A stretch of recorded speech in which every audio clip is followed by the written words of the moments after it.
Hello everyone, welcome to our YouTube channel. तो आज की वीडियो काफ़ी इंपॉर्टेंट होने वाली क्योंकि आज हम पावलोव, स्किनर एंड थॉर्नडाइक तीनों को, जो कि ये काफ़ी इंपॉर्टेंट है, इनको हम एक ही वीडियो में डिस्कस करने वाले हैं। तीनों की थ्योरी हर एक एग्जाम में पूछी जाती है, चाहे कोई सा भी टीचिंग एग्जाम हो, सीटेट हो, रीट हो, एचटेट हो, कोई सा भी हो।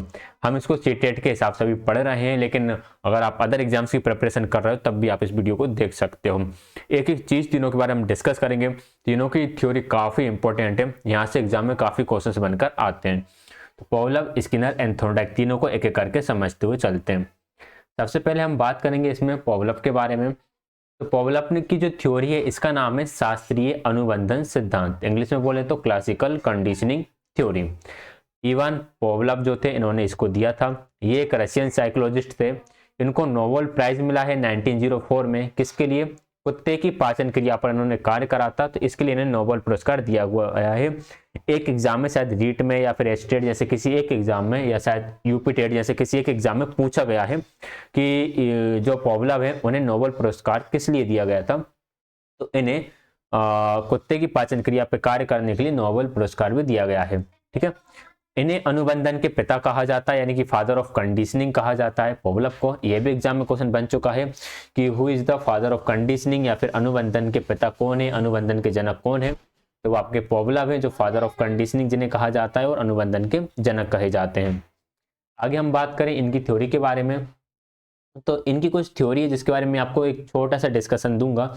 इसके बाद हम उन पॉइंट्स को पढ़ेंगे जहां से एग्जाम में क्वेश्चन बनकर आते हैं। तो इन्होंने करा का, जब ये कुत्ते की पाचन क्रिया पर काम कर रहे थे, तो उन्होंने एक कुत्ते का ऑपरेशन करा, और ऑपरेशन करके जो इसकी लार ग्रंथि होती है वहां से एक पाइप को लगाया, और इस पाइप को एक यहाँ पर एक कह सकते एक बर्तन से जोड़ दिया है, जिसमें इसका पूरा जो लार थी वो लार यहाँ पर इकट्ठी होती जा रही थी।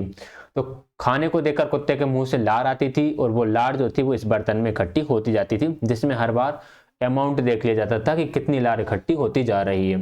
ठीक है। तो ये कुल मिलाकर पूरा से एक छोटा सा एक्सपेरिमेंट था। खाना देखते ही कुत्ते के मुंह में आती थी लार, और वह लार पाइप के माध्यम से इसमें एकत्र हो जाती थी। ठीक। अब थ्योरी क्या है, क्या चीज क्या है, क्या इनकी शब्दावली है, उन सबको हम पढ़ने वाले हैं। तो इनके के सिद्धांत के, चलो पहले तो अन्य नामों के बारे में पढ़ लें। इनके सिद्धांत के अन्य नाम क्या हैं? तो इनके सिद्धांत को अनुबंधिक सहज क्रिया भी बोला जाता है, कंडीशनड रिफ्लेक्स नाम से भी जाना जाता है। अनुबंधित प्रतिक्रिया, कंडीशनड रिस्पॉन्स। प्रतिवादी अनुबंधित या अनुबंधन, रिस्पॉन्ड कंडीशनिंग।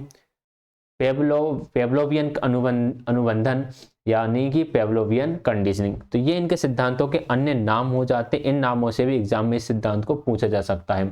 याद रखिएगा, condition response, condition reflex, condition response, respondent conditioning and Pavlovian conditioning. आगे हम बात करें, इनकी जो शब्दावली है उसमें चार चीजें आती हैं। सबसे पहले हम बात करेंगे अनअनुबंधित उद्दीपक, अनकंडीशनड स्टिमुलस। अनअनुबंधित मतलब जिसको अनुबंधित नहीं किया गया है, जो पहले से ही मौजूद है, जिसे हम प्राकृतिक उद्दीपक भी बोल देते हैं। प्राकृतिक यानी कि नेचुरल स्टिमुलस भी बोल देते हैं, जो कि होता है खाना। ठीक है। फिर होती है अनअनुबंधित अनुक्रिया, जिसे हम बोलेंगे अनकंडीशनड रिस्पॉन्स, जिसे आपने अनुबंधित नहीं करा, ये ऑटोमेटिकली चली आ रही है। तो कुत्ते के मुंह में लार आना खाने को देखकर, ये होती है अनकंडीशनड रिस्पॉन्स। फिर आता है आपका अनुबंधित उद्दीपक, यानी कि कंडीशनड स्टिमुलस। कंडीशनड स्टिमुलस हो जाती है यहाँ पर घंटी, एंड अनुबंधित अनुक्रिया कंडीशनड रिस्पॉन्स। अब घंटी को देखकर जब कुत्ते के मुंह में लार आती है, तो उसे हम बोलते हैं कंडीशनड रिस्पॉन्स। यहाँ पर दो चीजों को आपको बहुत अच्छी तरीके से याद रखना है। एक तो आपका अनकंडीशनड रिस्पॉन्स है, और दूसरा कंडीशनड रिस्पॉन्स है। अनकंडीशनड रिस्पॉन्स में जो लार आएगी वो खाने को देखकर आएगी, और कंडीशनड रिस्पॉन्स में जो लार आएगी वो घंटी के बजने के बाद आएगी। दोनों में सिर्फ इतना ही अंतर है, आना ला रही है। ठीक है। तो ये इनकी मुख्य शब्दावली है। अब हम इनकी थ्योरी को थोड़ा समझने की कोशिश करते हैं। अनुबंधन से पूर्व, यानी कि बिफोर कंडीशनिंग, जब कुत्ते की कंडीशनिंग नहीं होती, या फिर जब आप उसे अनुबंधित नहीं करते, उससे पहले होता क्या है, कुत्ते के सामने यूसीएस रखा जाता है। यूसीएस क्या है? यूसीएस है आपका अनअनुबंधित उद्दीपक, इंग्लिश में बोलेंगे अनकंडीशनड स्टिमुलस, जिसे हम प्राकृतिक उद्दीपक या स्वाभाविक उद्दीपक भी बोल देते हैं। ये एक तरह से नेचुरल स्टिमुलस होता है। अनअनुबंधित उद्दीपक कुत्ते के सामने रखा जाता है, और कुत्ते के मुंह में ये थोड़ी सी देख रहे हो आप लार आ जाती है, जिसे हम बोलेंगे अनकंडीशनड रिस्पॉन्स। ठीक है, इसे स्वाभाविक अनुक्रिया यानी कि नेचुरल रिस्पॉन्स भी बोल दिया जाता है। तो अनुबंधन से पहले आपका हम ये कह सकते हो कि यूसीएस को प्रेजेंट करने पर यूसीआर प्राप्त हो जाता है। अनकंडीशनड स्टिमुलस देने पर यूसीएस अनकंडीशनड रिस्पॉन्स मिलेगा। फिर हम बात करेंगे अनुबंधन के समय, ड्यूरिंग द कंडीशनिंग, जब कुत्ते की आप कंडीशनिंग कर रहे होगे उस टाइम पर आप क्या करोगे, पहले घंटी बजाओगे, घंटी बजाने के बाद दोगे खाना, और खाने के बाद फिर कुत्ते के मुंह में आएगी लार। ठीक है, अब यहाँ पर जो कंडीशनड स्टिमुलस है, जो घंटी है, उसे हम बोलते हैं अनुबंधित उद्दीपक यानी कि कंडीशन स्टिमुलस। इसे कृत्रिम उद्दीपक आर्टिफिशियल स्टिमुलस भी बोल दिया जाता है। इसे नेचुरल और तटस्थ उद्दीपक भी बोल दिया जाता है। न्यूट्रल स्टिमुलस भी बोल दिया जाता है। न्यूट्रल इसलिए क्योंकि अभी जो कुत्ते के मुंह में लार आ रही है वो खाने को देखकर ही आ रही है, इसलिए यहाँ पर यूसीआर बोला गया। इसे अनुबंधित अनुक्रिया यानी कि अनकंडीशनड रिस्पॉन्स। ये बात कब चल रही है, ड्यूरिंग द कंडीशनिंग, जब घंटी बजाई जा रही है, उसके बाद खाना दिया जा रहा है, उसके बाद कुत्ते के मुंह में लार आ रही है। फिर इसमें तीसरी कंडीशन आती है अनुबंधन के बाद, जब कंडीशनिंग हो जाती है। कंडीशनिंग के बाद आप घंटी बजाते हो और कुत्ते के मुंह में लार आ जाती है, यानी कि आपने कंडीशनड स्टिमुलस दिया और क्या हुई, कंडीशनड रिस्पॉन्स यानी कि लार आ गई। जो लार खाने को देखकर आना चाहिए था, अब वह खाने को देखकर ना आते हुए वह घंटी को बजाने पर आने लगी है, यानी कि आपने कुत्ते के व्यवहार को कंडीशनड कर दिया है। हम ये कह सकते हैं कंडीशनिंग हो गई है। कुत्ते के व्यवहार को आप खाने को देखकर जो बिहेवियर कुत्ते को शो करना था, वह बिहेवियर अब वह घंटे की आवाज से शो करने लगा है। तो इसे ही हम बोलते हैं कि हमने कुत्ते की कंडीशनिंग यहाँ पर कर दी है। इसी तरह से इनके सिद्धांत को यूज किया जाता है कि बच्चों को हम झूले से जोड़कर स्कूल में भेज देते हैं ताकि बच्चे स्कूल में पढ़ने के लिए जा सकें और ग्राउंड नॉलेज ले सकें। तो ये है इनकी कंप्लीट थ्योरी। इस थ्योरी को हम एक बार और समझेंगे इस डायग्राम की मदद से। कंडीशनिंग से पहले होता यह है कि आप खाना देते हो और कुत्ते के मुंह में लार आ जाती है। फिर आप खाना देते हो, फिर आप घंटी बजाते हो, कुत्ता कोई रिस्पॉन्स नहीं करता। आप घंटी बजाते हो, उसके बाद खाना देते हो, कुत्ते के मुंह में लार आती है। इसे बार बार रिपीट करने से होता यह है कि आप सिर्फ घंटी बजाते हो और कुत्ते के मुंह में लार आना शुरू हो जाती है। तो हम इसे बोलेंगे ये है आफ्टर कंडीशनिंग, ये है बिफोर कंडीशनिंग, ये भी बिफोर कंडीशनिंग, और ये ड्यूरिंग द कंडीशनिंग। ठीक है, तो ये थी पावलोव की पूरी थ्योरी। अब एग्जाम में एक तो यहीं से क्वेश्चन बनकर आ जाता है कि अनुबंधन के समय सीएस प्रोवाइड करने पर सीआर मिलेगा या फिर यूसीआर मिलेगा, तो सीआर मिलेगा। या फिर अनुबंधन के पूर्व यूसीएस क्या होता है, तो यूसीएस खाना होता है। यूसीआर क्या होता है, यूसीआर कुत्ते के मुंह से जो लार आती है, जो उसकी क्रिया है वह होती है। यहाँ से जाता है कंडीशन के समय सीएस क्या है, तो सीएस घंटी थी इनकी थ्योरी में। तो इस तरह से एग्जाम में छोटे मोटे क्वेश्चन बन जाते हैं। अब जो हम चीज़ पढ़ रहे हैं यहाँ से काफ़ी अच्छे अच्छे क्वेश्चन एग्जाम्स में पूछे गए हैं। कुछ डिटर्मिनेंट्स हैं क्लासिकल कंडीशनिंग थ्योरी के, यानी कि शास्त्रीय अनुबंधन के निर्धारक। कुछ चीज़ें हैं जिस पर यह सिद्धांत निर्भर करता है, या फिर जो हम कंडीशनिंग कर रहे हैं किसी भी व्यक्ति की या जानवर की, वो किस किस पर निर्भर करेगी। सबसे पहला पॉइंट तो ये निर्भर करती है उद्दीपकों के बीच संबंध का, टाइम रिलेशनशिप बिटवीन स्टिमुलेंट्स। जब आप स्टिमुलस प्रेजेंट कर रहे हो जिसमें एक स्टिमुलस तो है खाना जो कि प्राकृतिक है, और दूसरा है घंटी जो कि कृत्रिम है। जब आप इन दोनों को प्रेजेंट कर रहे हो तो कितने अंतराल से प्रेजेंट कर रहे हो, इसमें आपका सबसे पहला आता है सहकालिक अनुबंधन, जिसे हम बोलते हैं सिम्युलटेनियस कंडीशनिंग। सिम्युलटेनियस कंडीशनिंग या सहकालिक अनुबंधन में होता यह है कि सीएस और यूसीएस दोनों एक साथ दिए जाते हैं, यानी कि घंटी और खाना एक साथ दिए जाते हैं। फिर आता है आपका विलंबित अनुबंधन, डिलेड कंडीशनिंग। सीएस के कुछ ही समय बाद यूसीएस दिया जाता है, यानी घंटी बजी और उसके कुछ सेकंड बाद ही खाना दे दिया जा रहा है। फिर एक होता है अवशेष अनुबंधन, जिसे बोलते हैं ट्रेस कंडीशनिंग। ट्रेस कंडीशनिंग में सीएस के बाद यूसीएस दिया जाता है, यानी कि घंटी बजने के बहुत समय बाद खाना दिया जाता है। और एक होता है पश्चगामी अनुबंधन, बैकवर्ड कंडीशनिंग। पहले यूसीएस उसके बाद सीएस, मतलब पहले आप खाना दे दोगे उसके बाद घंटी बजाओगे। इसमें से जो सबसे अच्छा माना जाता है वह माना जाता है आपका विलंबित अनुबंधन। यहाँ से एग्जाम में क्वेश्चन बनकर रीट में आ चुका है कि जब जो बेस्ट रिलेशनशिप क्या होता है स्टिमुलेंट्स में, बेस्ट रिलेशनशिप या सही तरीके से कंडीशनिंग कब होगी? सही तरीके से कंडीशनिंग तब होगी जब आप विलंबित अनुबंधन का वाले जो डिटर्मिनेंट्स हैं इनका यूज करोगे, यानी कि आप CS के कुछ समय बाद ही UCS प्रोवाइड करोगे। ठीक है, और सबसे कम चांसेस कब होंगे अनुबंधन होने के? सबसे कम चांसेस या फिर ना के बराबर होती है पश्चगामी अनुबंधन में, क्योंकि यहाँ पर आप खाना तो पहले ही दे रहे हो, अब खाना देने के बाद घंटी बजाओ, ढोल बजाओ, नगाड़े बजाओ, कुछ फर्क नहीं पड़ने वाला है। ठीक है, तो सबसे ना के बराबर कंडीशनिंग होने के चांसेस होते हैं पश्चगामी अनुबंधन में। सबसे अच्छी तरह से कंडीशनिंग होती है डिलेड कंडीशनिंग में, यानी कि विलंबित अनुबंधन में।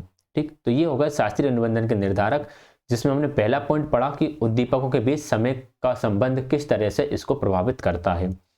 आगे हम बात करेंगे अनअनुबंधित उद्दीपकों के प्रकार। जो आप अनकंडीशनड स्टिमुलाई है वो क्या है? ठीक है, जिसमें आपका दो तरह के होते हैं, एक तो होता है प्रवृत्त्यात्मक उद्दीपक और एक होता है विमुखी उद्दीपक। प्रवृत्त्यात्मक उद्दीपक संतोषप्रद और सुखदायी होते हैं, जिसमें खाना पीना दुलारना आ जाता है, इनमें अनुबंधन धीमा होता है। और एक होते हैं एवर्सिव कंडीशनिंग या विमुखी उद्दीपक, दुखदायी क्षतिकारी होते हैं, शोर आघात पीड़ा या 2 से 3 प्रयास में ही अनुबंधन हो जाता है। जैसे बच्चा स्कूल नहीं जा रहा है, उसमें लगाओ 2-4 अच्छे तरीके से, तो वह बच्चा रोज स्कूल जाना शुरू कर देगा। और अगर आप उसे रोज दुलार कर पुचकार कर राजा बेटा कह के स्कूल पहुंचाओगे तो वह रोज नाटक करेगा स्कूल जाने में। ठीक है, तो ये कुछ एक तरह से हम कह सकते हैं कि यार वो हो गया, एग्जाम्पल हो गया है। तो ये पावलोव की थ्योरी थी। इसमें कुछ और इम्पोर्टेंट फैक्ट्स हैं इस थ्योरी के, यहाँ से एग्जाम में क्वेश्चन बनकर आते ही है। सबसे पहला है उद्दीपक सामान्यीकरण क्या है, स्टिमुलस जनरलाइजेशन क्या है। कई बार होता यह है कि जो कुत्ता है वह मंदिर की घंटी बजे, टेलीफोन की घंटी बजे, डोरबेल बजे, हर घंटी की आवाज़ पर ही लार टपकाने लगता है। तो हर घंटी की आवाज़ पर ही अनुक्रिया करने लगे तो हम उसे बोलेंगे कि उसने उद्दीपक का सामान्यीकरण कर लिया है। हर प्रकार के स्टिमुलस पर वो एक ही रिस्पॉन्स कर रहा है। यहाँ से क्वेश्चन बनकर एग्जाम से पूछे जा चुके हैं। उद्दीपक विभेदीकरण यानी स्टिमुलस डिस्क्रिमिनेशन। स्टिमुलस डिस्क्रिमिनेशन उसे पता होता है कि खाने वाली घंटी की आवाज़ कौन सी है और अन्य घंटी की आवाज़ कौन सी है, दोनों में वह अंतर कर पा रहा है, तो हम कहेंगे कि वह स्टिमुलस डिस्क्रिमिनेशन कर पा रहा है। फिर आता है विलुप्तता एक्सटिंक्शन। एक्सटिंक्शन जब होता है कि आप क्या करो, अब आपने देखा कि यार घंटी बजने से कुत्ते के मुंह में लार आ जाती है, अब आप सिर्फ घंटी ही बजाओ उसके बाद खाना ना दो, तो कुछ समय बाद कुत्ते को लगेगा यार ये तो पागल बनाते हैं, सिर्फ घंटी बजाकर ही काम चलाते हैं। तो ये जो कंडीशनिंग आपने करी है ये कंडीशनिंग फिर विलुप्त हो जाती है। ठीक है, घंटी की आवाज़ के बाद कई बार खाना नहीं मिलने पर यह विलुप्त हो जाती है। सहज पुनः प्राप्ति स्पॉन्टेनियस रिकवरी, जो कंडीशनिंग विलुप्त हो चुकी है, जो अनुबंधन विलुप्त हो चुका है, उसका कभी अचानक से प्रदर्शित हो जाना। मान लो कि कुत्ते की ये जो कंडीशनिंग करी थी वह कंडीशनिंग पूरी तरीके से ये कह सकते हो विलुप्त हो चुकी है, घंटी बजने पर खाना उसकी लार नहीं आती, लेकिन कभी अचानक कुछ दिनों बाद महीनों बाद हुआ, घंटी बजी और एकदम से उसके मुंह में लार आ गई, जिसे हम बोलेंगे स्पॉन्टेनियस रिकवरी। फिर एक होता है आपका उच्च स्तरीय अनुबंधन, जिसे हम बोलेंगे हायर ऑर्डर कंडीशनिंग।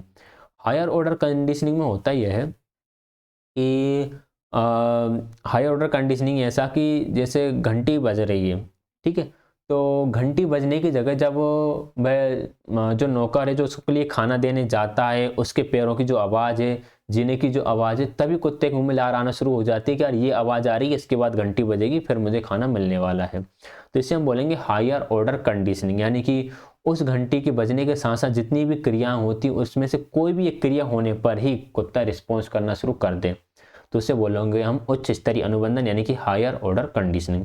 तो ये 5 इंपॉर्टेंट फैक्ट है कंडीशन रिस्पॉन्ड थ्योरी के, यानी आपको याद रखना है।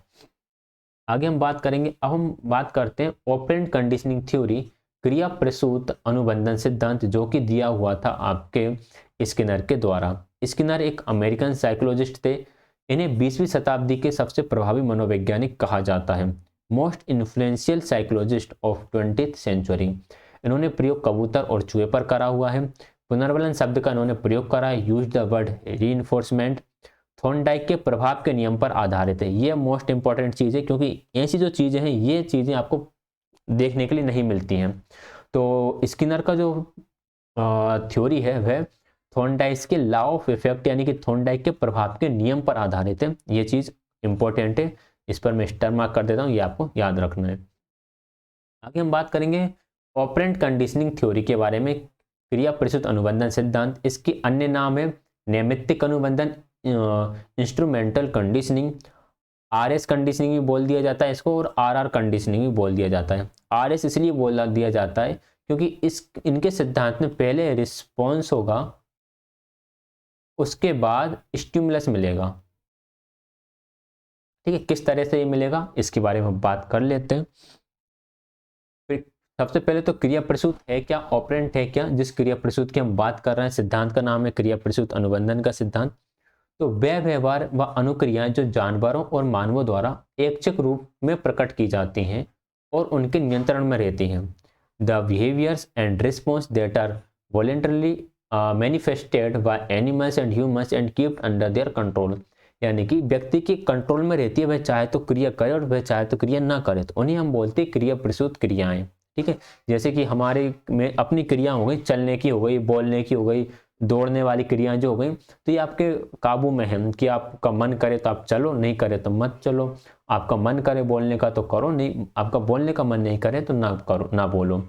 तो ये होती है क्रियाएं जो हमारे बस में होती हैं, हमारे नियंत्रण में होती है, उन्हें ही हम क्रिया प्रसूत बोलते हैं।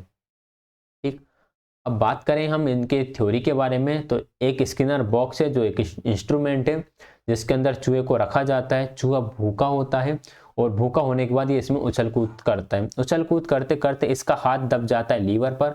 लीवर पर हाथ लगते ही ये नीचे जो गेट है, ये गेट खुल जाता है और इसमें से खाना अंदर आ जाता है।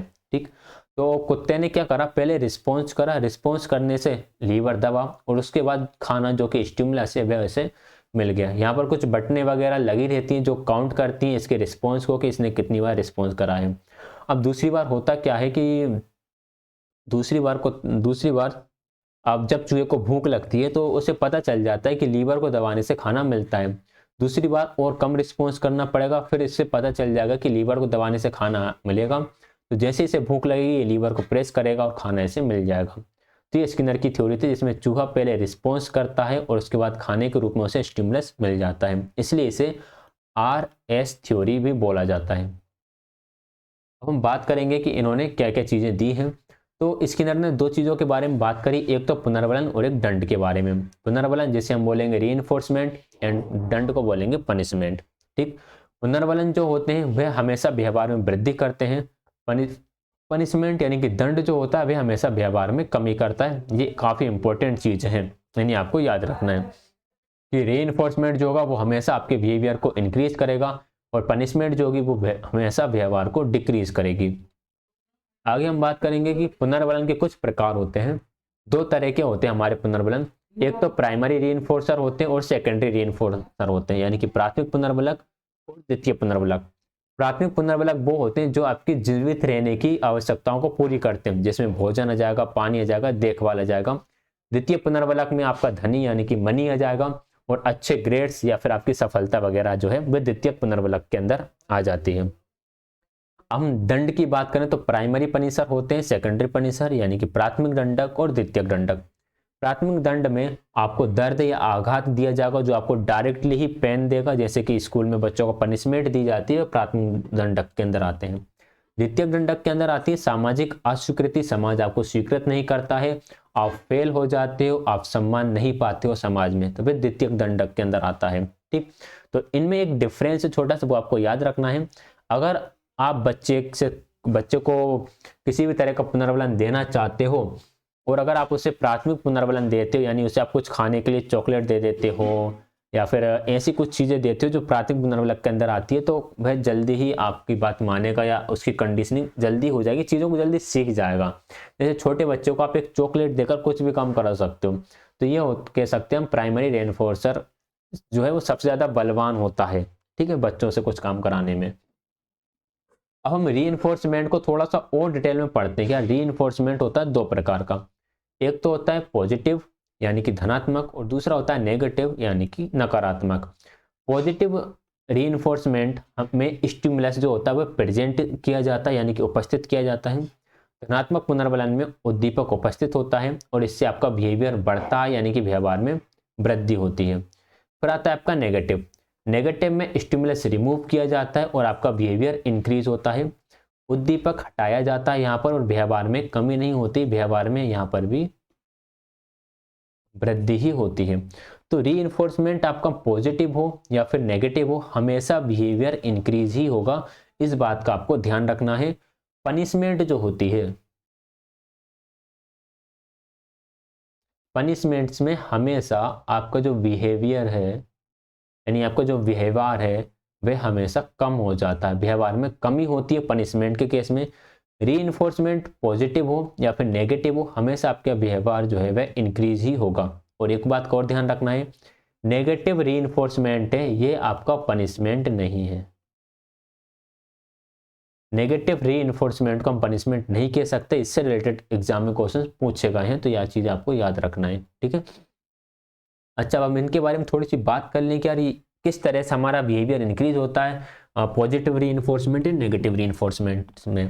तो अगर हम पॉजिटिव रीइंफोर्समेंट की बात करें यानी धनात्मक पुनर्वलन की बात करें, जिसमें हम बच्चे के सामने कोई भी एक स्टिमुलस प्रेजेंट करते हैं, हम उसे खाना दे सकते हैं, किसी तरह की चीज़ दे सकते हैं, कोई सा गिफ्ट दे सकते हैं, खिलौना दे सकते हैं, या फिर उससे बोल सकते हैं कि अगर तुम ऐसा काम करोगे तो तुम्हें अच्छे ग्रेड मिलेंगे। तो इससे बच्चा करेगा क्या, पढ़ाई अच्छे से करने लगेगा, ठीक। तो क्या हुई, व्यवहार में वृद्धि हो गई।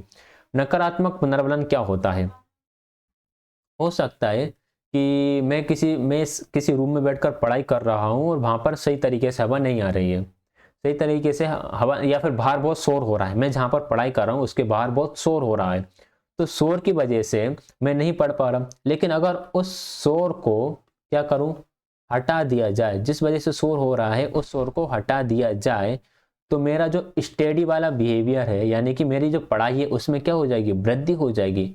हम किसी चीज को हटा रहे हैं और हमारा बिहेवियर इंक्रीज हो रहा है, तो इसे हम क्या बोलेंगे, इसे हम बोलेंगे कि ये नकारात्मक पुनर्वलन है, लेकिन इससे भी हमारे व्यवहार में वृद्धि ही होती है। एक क्वेश्चन है कि भारत सरकार ने कोरोना के टाइम पे लॉकडाउन लगाया ताकि लोग जो है वह सेफ रहें। तो ये जो लॉकडाउन लगाया था जिसमें हर एक व्यक्ति अपने घर में उपस्थित था, तो ये जो लॉकडाउन का प्रोग्राम था ये किसका एग्जाम्पल है, ये नकारात्मक पुनर्वलन का एग्जाम्पल है, क्योंकि लोगों को बाहर जाने से रोका जा रहा है, यानी कि उनकी एक तरह से इसको हटाया जा रहा है कि तुम बाहर नहीं जा सकते हो। इससे क्या हो रहा है कि लोग सुरक्षित रह पा रहे हैं। तो एक तरह से नकारात्मक पुनर्वलन का बोलेंगे हम इसको, हम इसे पनिशमेंट नहीं बोलेंगे, ठीक है। किसी चीज को हटाने से अगर व्यवहार में वृद्धि होती है तो वह आपका नकारात्मक पुनर्वलन होता है, ये चीज आपको याद रखना है। फिर इसमें आती है शेड्यूल्स ऑफ रीइंफोर्समेंट। इसके अंदर ने शेड्यूल्स ऑफ रीइंफोर्समेंट की बात करी, जिसके अंदर सतत पुनर्वलन और आंशिक पुनर्वलन, दो तरह के पुनर्वलन की बात करी। कंटिन्यूस रीइंफोर्समेंट, ऐसा पुनर्वलन जो हर बार दिया जाए, यानी कि हर बार रिस्पॉन्स करे व्यक्ति तो हर बार पुनर्वलन मिले। मीन्स अगर आप हर बार टॉप आते हो तो आपको हर बार एक चॉकलेट दो चॉकलेट दे दी जाती हैं। आंशिक पुनर्वलन यानी कि पार्शियल रीइंफोर्समेंट, ऐसा पुनर्वलन होता है जो प्रत्येक प्रक्रिया पर नहीं दिया जाता, यानी ये कभी दिया जाता है और कभी नहीं दिया जाता। किसी बार टॉप आए तो आपको दे दिया, अगली बार टॉप आए तो दिया भी और नहीं भी दिया। तो ये सतत और आंशिक में डिफरेंस हो गया। अब जो पार्शियल रीइंफोर्समेंट होता है यानी कि जो आंशिक पुनर्वलन होता है, वह भी दो प्रकार का होता है। एक तो इंटरवल होता है और दूसरा रेशो होता है। इसे मैंने यहाँ पे इंग्लिश में लिखा है। आंशिक पुनर्वलन के दो प्रकार होते हैं, अंतराल और अनुपात। तो जो इंटरवल होगा वह भी दो प्रकार का होगा, fix interval, variable interval, fix ratio और वेरिएबल रेशो। देखिए होता क्या है कि आप पार्शियल रीइंफोर्समेंट दे रहे हो, यानी कि आप कभी रीइंफोर्समेंट दे रहे हो, कभी रीइंफोर्समेंट नहीं दे रहे हो। तो एक तो ये होगा इंटरवल। इंटरवल मतलब कि जो टाइम है, आपने टाइम जो है वो फिक्स कर रखा है कि आप फिक्स टाइम पर जो है रीइंफोर्समेंट देते हो, या फिर आपने टाइम को वेरिएबल करके रखा है। आपने टाइम, जैसे कि सैलरी होती है, मैं इसको सैलरी से समझा देता हूँ, ठीक है। सैलरी कब दी जाती है, सैलरी हर महीने की 1 तारीख को दी जाती है या फिर 2 तारीख हो सकती है। या तो ये फिक्स है कि हर महीने की 1 तारीख को ही सैलरी दी जा रही है, या फिर ये फिक्स नहीं है, कभी 1 तारीख को मिल जाती है, कभी 10 को मिलती है, कभी 15 को मिलती है और कभी 20 को मिलती है। तो ये हो गया आपका इंटरवल। या तो इंटरवल फिक्स है कि हर महीने की 1 तारीख को सैलरी दी जा रही है, या तो इंटरवल वेरिएबल है, कभी 1 तारीख को, कभी 10 को, कभी 15 तारीख को मिल रही है। रेशो में आ जाता है आपका अमाउंट। अमाउंट ऐसा कि मान लो आपने कोई काम करा और उस काम कोई आप एक मान लो जॉब करते हो या फिर कुछ ही भी तरह काम करते हो, उससे आपकी इनकम मान लो 10,000 के आसपास है। अब 10,000 के आसपास एक ऐसी हो सकती है कि आप जब भी काम करो आपको हमेशा 10,000 ही 10K ही आपको पेमेंट मिलेगा। या फिर ऐसा हो सकता है कि कभी तो आपको 10K मिल जाता है, कभी 12K मिल जाता है, कभी 5K ही मिलता है और कभी 20K मिल जाता है, यानी कि 20,000 मिल जाता है। तो ये हो जाता है आपका रेशो वेरिएबल वाला। इसमें जो सबसे अच्छा माना जाता है वो रेशो वेरिएबल माना जाता है कि अगर रेशो वेरिएबल रीइंफोर्समेंट का हम यूज़ करते हैं तो जो रिस्पॉन्स है उसको करने के चांसेस बहुत ज़्यादा बढ़ जाते हैं, यानी कि रिस्पॉन्स जल्दी से विलुप्त नहीं होता है, काफ़ी टाइम तक वो लगा रहता है। जो गैमलर्स होते हैं, जो जुआरी रहते हैं, उनके अंदर रेशो वेरिएबल ही होता है, क्योंकि जब कोई लॉटरी के टिकट खरीदता है या ग्लेमिंग करता है तो उस टाइम पर फिक्स नहीं होता है कि उसे कब कितना अमाउंट मिलने वाला है। कभी भी मिल सकता है या हो सकता है कभी ना मिले, ठीक है। तो इसी वजह से वह उस काम को करते रहते हैं, बार बार करते रहते हैं कि पता नहीं कब मिल जाएगा कब मिल जाएगा, तो वो आपका रेशो वेरिएबल के अंदर आ जाएगा। ठीक, इसी को मैंने यहाँ पर हिंदी में लिखा हुआ है। अब बिहेवियर मॉडिफिकेशन, इनके कुछ इन्होंने हम ये कह सकते हैं कुछ शब्दावली है स्किनर से जुड़ी हुई, जिसके अंदर एक आता है आपका शेपिंग, जिसे गणना या फिर शेपिंग बोला जाता है। यह एक प्रक्रिया है जिसमें पुनर्वलन का उपयोग करके धीरे धीरे व्यवहार में परिवर्तन कर दिया जाता है, यानी कि बच्चे का बिहेवियर परिवर्तित कर दिया जाता है बार बार उसे पुनर्वलन देकर। टोकन इकोनॉमी, टोकन इकोनॉमी ये एग्जाम में रीट में ये क्वेश्चन आया था 2017-18 वाले रीट में। टोकन इकोनॉमी होता यह है कि आप ऐसा कह सकते हो बच्चे से कि हर एक टेस्ट में आपको 1 स्टार मिलेगा, और जब आपके पास ऐसे 5 स्टार हो जाएंगे, ऐसे 5 स्टार हो जाएंगे, तब आपको एक स्माइली मिलेगा। और ऐसे अगर आपने 5 स्माइली कर लिए तो फिर आपको एक तरह से एक गिफ्ट मिलेगा, ठीक है। तो ये इसे हम बोलते हैं टोकन इकोनॉमी। बच्चा क्या कर रहा है, इन टोकनों को अरेंज कर रहा है, टोकनों को अरेंज करने के बाद फिर उसने 5 स्माइली अरेंज करे, फिर इनके बदले उसे गिफ्ट मिल रहा है, तो इसे टोकन इकोनॉमी बोला जाता है। प्रोग्राम इंस्ट्रक्शन, प्रोग्राम इंस्ट्रक्शन कह सकते हो स्टेप बाय स्टेप इंस्ट्रक्शन देना या फिर स्टेप बाय स्टेप किसी तरह की प्रॉब्लम को सोल्व करना, प्रोग्राम इंस्ट्रक्शन के अंतर्गत आता है। यहाँ से एग्जाम में क्वेश्चन डायरेक्ट ये बनेगा कि टोकन इकोनॉमी किससे जुड़ा हुआ है, तो स्किनर के सिद्धांत से जुड़ा हुआ है। प्रोग्राम इंस्ट्रक्शन स्किनर के सिद्धांत से जुड़ा हुआ है। शेपिंग जो है वह स्किनर के सिद्धांत से जुड़ा हुआ है। आगे हम बात करेंगे थर्ड थ्योरी के बारे में, ट्रायल एंड एरर थ्योरी, प्रयास और त्रुटि का सिद्धांत, जो कि दिया था अमेरिकन साइकोलॉजिस्ट एडवर्ड थॉर्नडाइक ने। इन्हें शिक्षा मनोवैज्ञानिक का जनक भी कहा जाता है, फादर ऑफ एजुकेशनल साइकोलॉजी। इन्होंने बोला है कि learning is the result of association between stimulus and response, सीखना उत्तेजनाओं और प्रतिक्रियाओं के बीच संबंध का परिणाम है। ये स्टेटमेंट इनसे जुड़ा हुआ है। We learn from our experiences and mistakes, हम अपनी अनुभवों और गलतियों से सीखते हैं। इनकी बुक है जो काफ़ी फेमस है, 2 बुक जो मोस्ट फेमस बुक्स हैं, एक है एनिमल इंटेलिजेंस और दूसरी है एजुकेशनल साइकोलॉजी। आगे इनके सिद्धांत के अन्य नामों के बारे में बात करें, इनके सिद्धांत को बंद सिद्धांत यानी बॉन्ड थ्योरी के नाम से भी जाना जाता है। उद्दीपक अनुक्रिय सिद्धांत स्टिमुलस रिस्पॉन्स थ्योरी, संबंधवाद का सिद्धांत थ्योरी ऑफ कनेक्शनिज्म, हर्ष व दुख का सिद्धांत theory of pain and pleasure, या फिर एसआर सिद्धांत यानी कि स्टिमुलस रिस्पॉन्स थ्योरी। ठीक है, याद रखिएगा आरएस सिद्धांत जो जुड़ा हुआ है वह स्किनर से जुड़ा हुआ है, और एस आर जो है वह आपकी थॉर्नडाइक से जुड़ी हुई है। ठीक है, ये चीज आपको याद रखना है। इन्होंने प्रयोग करा था बिल्ली पर। इन्होंने क्या करा, भूखी बिल्ली को पिंजरे के अंदर रखा और बाहर रखी इन्होंने फिश, बाहर इन्होंने क्या रखी, फिश रखी। जब इस फिश की स्मेल बिल्ली तक जाती है तो बिल्ली इस फिश को प्राप्त करने के लिए झटपट आती है, और जब झटपट आती है तो उधर पेड़ चलाती है तो इसका पेड़ लग जाता है लीवर पर, गेट खुल जाता है, बिल्ली बाहर आ जाती है और बिल्ली को खा लेती है। तो यहाँ पर सबसे पहले बिल्ली के पास क्या गई, फिश की स्मेल गई, फिश की स्मेल गई, यानी कि स्टिमुलस बिल्ली को सबसे पहले दिखाई दिया या उसे प्रतीत हुआ, उसके बाद बिल्ली ने रिस्पॉन्स करा। तो पहले स्टिमुलस उसके बाद रिस्पॉन्स, इसलिए इस थ्योरी को बोल देते हैं SR theory, stimulus response theory. अब हम बात कर लेंगे इस थ्योरी के कुछ स्टेप्स हैं। यहाँ पर होता क्या है कि सबसे पहले लक्ष्य दिया जाता है, जैसे बिल्ली के सामने लक्ष्य था कि उसे मछली तक पहुंचना है, यानी कि टारगेट, तो लेकिन उसे प्राप्त करने में बाधा थी कि वह थी एक पिंजरे में बंद, तो ये एक बाधा हो गई। अब उसने पिंजरे से निकालने के लिए यादृच्छिक अनुक्रियाएं करी, यानी कि रैंडम रिस्पॉन्स कर रही, कहीं भी हाथ पैर जो उसके पैर है कहीं भी चला रही है। चलाते चलाते उसका पैर पड़ गया लीवर पर, तो गेट खुल गया, यानी उसे मिल गई है सफलता। अब सफलता मिलने के बाद उसे पता चल गया है कि जब भी मैं पिंजरे में बंद होना है होंगी तो मुझे इस तरह से लीवर को प्रेस करना है, यानी कि उसने सही अनुक्रिया की स्थापना कर ली, setting up the correct response. फिर वह बाद में टारगेट को दोबारा से अचीव करने लगेगी।